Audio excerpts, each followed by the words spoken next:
이른바 개국본, 조국 전 장관 수호 운동을 펼쳤던 단체가 정경심 교수에게 성탄 손편지 보내기 운동에 나섰습니다. 개국본, 정경심 구속 후 계속 손편지 보내기 운동 진행 중인데 이번에는 이제 크리스마스가 다가와서 성탄절 위로 편지 운동을 벌이고 있습니다. 힘든 수감 생활하시는 정 교수님께 성탄절 편지 한 통씩 보내드리자.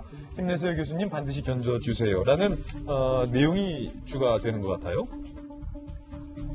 자, 50여 개의 응원 댓글도 확인할 수 있었어요. 사랑합니다, 존경합니다. 조국 장관님과 그 가족의 희생으로 반드시 공정사회가 올 것입니다. 추운데 아프신 분이 죄도 없이 이게 뭐람. 겨울이 지나면 검찰개혁의 봄이 올 것입니다. 라고 운동 댓글도 달리고 있습니다. 죄 없이 갇힌 교수님 생각에 가슴이 시리다. 교수님이야말로 검찰 쿠데타라는 엄동설안에 지지 않고 피어나신 파란 장입니다. 라는 극찬의 얘기까지도 나오고 있는 상황이고, 성탄 손편지는 이런 형태의 겁니다. 자, 조국 교수 사진도 같이 붙어 있군요. 누구나 뭐 의사 표현의 자유는 있기 때문에 예. 여기에 대해서 정경심 교수를 애정하고 사랑하는 지지자들이 편지를 보내는 거 가지고 뭐라 할 얘기가 그럼요. 있습니까? 예. 서초동에서 이런 다만 집회라는 과정들 속에서 조금 불편하게 다가오는 일들은 정경심 교수가 그동안 했던 수많은 얘기들, 그리고 조국 지금 교수는 단순한 사인이 아니라 대한민국 청와대 민정수석을 지냈고 대한민국의 법치주의를 나름대로 최종적인 역할을 한다라고 생각되는 법무부 장관의 지위까지 올랐던 사람입니다. 그랬던 공인이 국민들 앞에서 얘기했던 수많은 사실들과 나중에 검찰의 조사 결과를 통해서 밝혀지고 있는 진실들이 상당 부분 다르고 있는 상황이기 때문에 여기에 대한 국민적 배신에 대한 부분들에서 국민들은 상당히 좀 불편한 심기를 가질 수밖에 없는 상황인데요. 여전히 이런 모든 일들을 검찰개혁에 대해서 오히려 정경심 교수가 희생당했다라고 하는 식의 프레임 얘기를 끌어가는 것들은 좀 온당치 못한 측면들이 있다는 얘기를 반드시 드리고 싶고요. 그렇죠. 왜냐하면 그럼 구속영장을 발부한 법원도 네. 검찰개혁에 반대해서 구속영장을 발부했다는 얘기 때문에. 그런 식으로 이야기를 끌고 가는 게 대한민국 사회에 과연 어떤 도움이 될까. 수많은 청년들이 공정과 정의에 대해서 치를 떨면서 얘기했던 그런 청년들의 목소리까지도 다 짓밟는 행동이 아닌가라고 얘기를 할 수가 있고요. 저는 앞서 나왔던 텔레그램 메시지를 보건데 검찰에서 이런 얘기 하지 않습니까? 예. 검찰에서는 그동안 있었던 얘기를 조금이라도 밖으로 새나가면 특히 저 서초동에 나왔던 지지자들 중심으로 피의사실 공표하지 말라고 수차례 얘기합니다. 근데 우리가 박근혜 전 대통령의 탄핵을 거치면서 하루가 멀다 하고 특검이 나와서 브리핑을 하게 되고 그 당시에 특검보가 기억나는데 특검보가 입었던 코트까지 얘기를 하면서 술술이 모든 것들을 피해사실 공표를 했지만 이것은 살아있는 권력에 대한 이야기를 끄집어내는 것이라고 모든 국민들이 아마 용인했던 기억들이 나기도 합니다. 그렇다면 저 내용들이 아주 진직에 더 많은 것들이 공개됐다면 과연 국민들은 어떠한 감정을 느꼈을까? 최순실 국정농단 사건에서 바라보건데 최순실 씨가 주고받았던 메시지들이 공개되기 시작하면서 국민들은 사법적인 재판의 여부와 관계없이 도대체 어떻게 이런 일이 일어날 수 있지? 라고 생각을 합니다.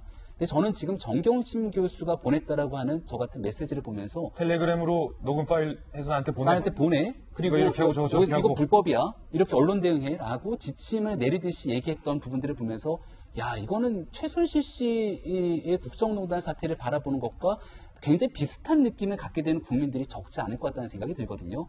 그래서 사법적인 재판을 끌고 가기 이전에 대한민국에서 가장 강한 권력을 가지고 있었고 적폐청산을 사실 문재인 정부 국정과제 1호로 얘기했을 정도로 공정과 정의를 얘기했던 문재인 정부라면 국민들 앞에서 지금쯤 됐으면 고개 숙여 사과하고 과거에 있었던 잘못들을 반성하는 모습들이 있어야 될 텐데 지금도 조국 전 장관 사태에서 목소리 높였던 사람들이 이런 방법에 얘기하지 않는 모습을 보면서 좀 안타까운 그런 감정이 크게 듭니다. 저는 저 성탄절 유로 편지 보면서 이런 생각이 저걸 만약에 당사자인 정경심 교수가 본다면 그녀는 어떤 생각을 할까? 전 진짜 이쪽에 좀 포인트를 더 봤어요. 어쩌면 좀 저렇게 맹목적으로 지지하시는 분들의, 그러니까 그분들을 제가 지금 폄하하는 것이 아니라 아직 수사 중인 내용이고 무죄인지 유죄인지는 사실은 결과가 나와야 우리가 자신있게 말할 수 있는 부분이에요. 그러니까 좀 미리 사과하는 것도 사실은 좀 오버일 수도 있겠지만 무조건 무죄라고 하는 것도 오버일 수 있는 상황에서 일단은 저런 편지를 보내시는 저분들의 마음은 굉장히 전 순수하다고 믿어요. 무죄라는 걸 믿기 때문에 저렇게 편지를 보내고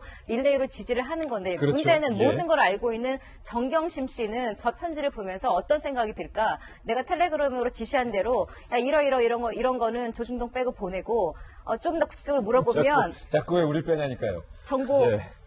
동중조 빼고 예. 보도자료 보내. 그리고 이런 부분은 정보보호 차원이라고 해. 또 수사 과정에 그런 것도 있었잖아요. 인권 차원에서 여기는 안 된다. 여성으로서 이거는 조금 무례했다. 여러 가지들을 지금 내세웠는데 이 편지를 보면서 그래 우리 전략이 잘 먹혔구나.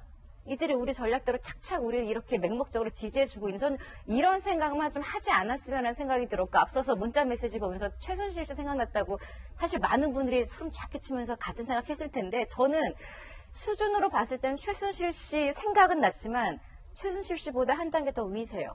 지시하는 내용들이나 텔레그램으로 다시 한번 재확인하는 이런 것들을 봤을 때 오히려 최순실 씨는 막 여러 가지를 굴뚝농단을 한 것 같았지만 뭔가 어설퍼 보이고 이런 게 보였다면 정경심 씨나 저는 조국 교수 같은 경우에는 훨씬 더 체계적이고 전문적이다는 생각이 들었거든요. 저는 그런 면에서 오히려 이렇게 지지하시는 분들이 자신들의 위로가 된다라는 것 하나로 저는 이렇게 보내시는 거에 대해서는 제가 뭐 가타부터 뭐라고 말할 수는 없습니다만, 정작 당사자인 정경심 씨가 이 편지를 보고 좀 제대로 된 생각을 좀 하고 태도나 자세나 가치관이나 이런 것들을 조금 스스로 돌아보는 계기가 됐으면 하는 바람입니다. 진짜로. 자, 아직 뭐 여러분들 말씀 주셨듯이, 특히 김한규 변호사 말씀 주셨듯이 아직은 뭐 재판 중이기 때문에 우리가 뭐 미리 예단을 할 수는 없는 상태라는 것 다시 한번 말씀드리고 패널 개인의 의견들이라는 것 전달해드리겠습니다.